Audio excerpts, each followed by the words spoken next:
Hello, and welcome to the OAIA Task Force. I'm Josh, the original creator of OAIA, and in this video you'll get a quick insight on how you can go about editing the site, how you can use the different features it has, and how you can keep it updated, new, and interesting. To start out, we're going to log onto the website, of course, at OAIA.com, and here's the main screen. The first thing you're going to want to do is sign in, so you click on Sign In. And this is the sign-in screen. Your username or email is just going to be your regular email address, the one that you got your invitation email sent to. Your password is just going to be your own password that you created. So you click Sign In. This right here is the dashboard. From this screen, you can edit your profile, including your picture and whatnot. Mine's just the middle of the OAIA logo, but you want to make your name something that people will recognize, because it eventually will say posted by this name right here. So mine has an umlaut on it because I think it's cooler that way. So right here, you can see an overview of all the blogs that you are an author of. I can view the blog, I can go directly to a new post from here, I can edit my posts, or I can change a couple of other things. I also get which blogs I'm following and a list of recent updates from them. However, to start out, I just generally go view blog, and I can go back to the main site. I lost the game. And okay, so we can start out with the new post screen. The new post button is right over here. You can click on new post, and from there you get to the new post screen.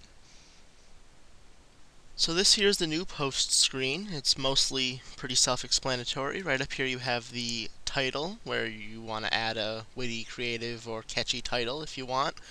And down here is where you're going to add the content of your post. To demonstrate how that works, I'm just going to use this already written post here. I'm going to explain that whole draft post thing that I just did in a second. However, you can see right here, this is under Edit Post, but it's the same screen when you click New Post.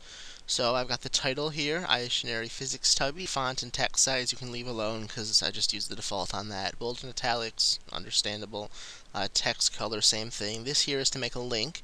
Well, I do anyway. I do that a lot, especially to older posts, because I find that, if there's a new reader, I want them to know about, some of my favorite older posts. So a lot of times I'll reference older posts, and when I do that, I just have a little link to the post. So all you got to do is highlight, click there, and make sure that you have the HTTP www in there, or else it does some weird blogger thing that I don't know how to fix. Justification, you have some of your numbering and bullet stuff here. This next thing right here, this is block quote, which is very useful for longer quotations. So if you have a quote that's more than a couple sentences long, instead of putting it in quotation marks, it's generally a better idea to put it in the middle like that, which is called block quote, with the bigger margins on either side. So I'm going to undo that here, but that's a good thing to know how to do. Spell check. This button here is for remove formatting, and what that means is it's just going to reset whatever selected text you want to normal letters and numbers. These right here, this is for pictures and video uploading. I'm just going to demonstrate the pictures real quick, because a lot of times what I like to do is if I see something funny at school, I'll take a picture of it with my cell phone, and I will transfer it to my computer via the SD card, which is pretty easy, and then I can upload it using this little dialog box.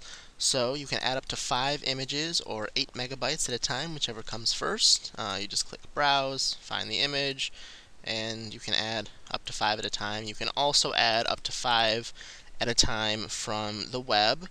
You just have to paste in the URL, but just be careful with permissions and stuff with that. The default here, I have it set for every time. You might have to set it this way the first time, is to have it centered and large. But yeah, after the first time you won't have to change that. I'm not even sure you'll have to. Right here, I am currently using, after 346 posts, I think, I'm using 13 megabytes or 1% of my storage space, so for now anyway, we don't have to worry about that. So when you're done selecting which pictures, you just go upload image. It will give you a nice little loading thing, and then your images will appear at the top of the post. And they always do appear at the top, so from there you'll just have to cut and paste using Control X or the right click. And put them wherever in your post you want. Over here, you can switch back and forth between editing in HTML and editing normally with the rich text. So if you know HTML, it can be really helpful. It basically does every HTML tag you could imagine. So there's some pretty cool things you can do with that, like mouse overs, title text. If you know how to do that, you can do that with HTML. And if not, it's really easy. Just Google it. But generally, I stick with compose unless there's a specific thing I want to add in HTML. Right here, this is for preview. If you want to, like this one has a picture in it, which will make sense if you've read the post, but will look very out of place if you haven't. So sorry about that. But anyway, the preview will let you compare the distance between the top of the picture with the text and the bottom of the picture. A lot of times, especially when I'm inserting a picture with HTML, I get the spacing wrong. I put an extra line break in there and it looks really awkward and too high or too low. So just use preview to make sure that this is more or less even. Also, you can use preview to test links and to just to make sure that everything's going all right. So that's a good thing to do. Down here you have labels. The labels are groups of posts like the ones that appear if I scroll down here to the bottom of any page on the site, right above pictures and stuff, I get this label section. So you can see there's a whole bunch of labels, and each one has a number beside it of how many posts are labeled thusly. So, for example, if I wanted to see all 45 fun out of context quotes post all at once, I could just click there and I would get them sorted that way, which is really convenient for us editors as well as the readers. So, I encourage you very strongly to use these labels. The way that works is you click Show All, and before you publish a post, you're going to want to do that, and then click whichever labels are relevant. So, for example, this one has, it's an IA scenario, it's got a picture, so it's illustrated, and it mentions Mr. Giramini, so it's Mr. Giramini's Corner. Things like IA hobbies are a little more flexible. If you can just put that on most posts, can be something like that. Just be careful of this OAIA one. That's specifically for the submissions in the, today this and this happened only at IA, just like MLA or FML. That's specifically for those. So that's not for something that's particularly only at IA, because supposedly all the posts are. So just be careful of that one. But the rest of them are pretty obvious. So yeah, just click whichever ones are relevant, and if none of them are relevant, click Otherwise Label List Posts. Just for a bit of rhetoric there.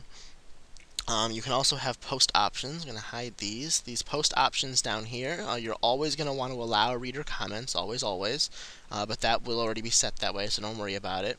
And this post date and time here lets you tweak the post if there's a certain funny time to post it. If you want to post something on Pi Day at 1:59 p.m. because it's funny, you can do that here instead of having to wait until exactly 1:59 and clicking publish. Just change it up right here. Also, continuing with the Pi Day example, if you're writing something at the beginning of March and you're like, I wish this would wait till Pi Day to publish, you can also put a future time and date in here, and that's called scheduled posting. And you put in a future time and date, click publish, it'll come up with a little confirmation that says your post has been scheduled at this date and time, and it will post automatically. And it will do so, which is extremely convenient, especially like for me when I was the only one writing. If I knew I was going to be on vacation for a while, I would write a bunch of them and schedule them. So that can be pretty useful if you if you don't think that you're, as a group, going to be able to be writing very much in the next few days. You can publish a few in advance using scheduled posting. Okay, so another nice feature that you can do is right here. This is the Save Now button, or sometimes it'll say Save as Draft for the first time, I believe, or Control S will do the same.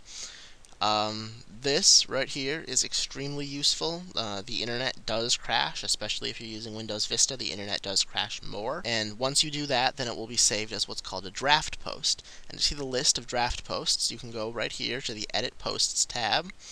And I already have it set for drafts, but the default is all, so you might have to go over here and click Show Only Drafts, but it'll be labeled over here which ones they are.